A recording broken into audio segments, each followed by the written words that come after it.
বাংলাদেশ জামায়াতে ইসলামীর ঢাকা ৫ আসনের মনোনীত প্রার্থী মোহাম্মদ কামাল হোসেন তার নির্বাচনী এলাকায় গণসংযোগ ও পথ সমাবেশ করেন। মঙ্গলবার বিকেলে তার নির্বাচনী এলাকা যাত্রাবাড়িতে এই গণসংযোগ করেন তিনি।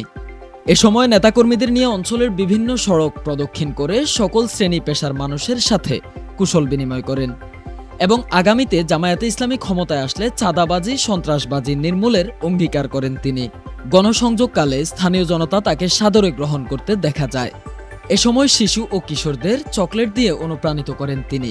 আমরা অতীতে যেভাবে নির্যাতিত ছিলাম, আমরা মাজলুম থাকব, কিন্তু কোন মানুষের উপরে কেউ জুলুম করবে সেটা আমরা সহ্য করব না।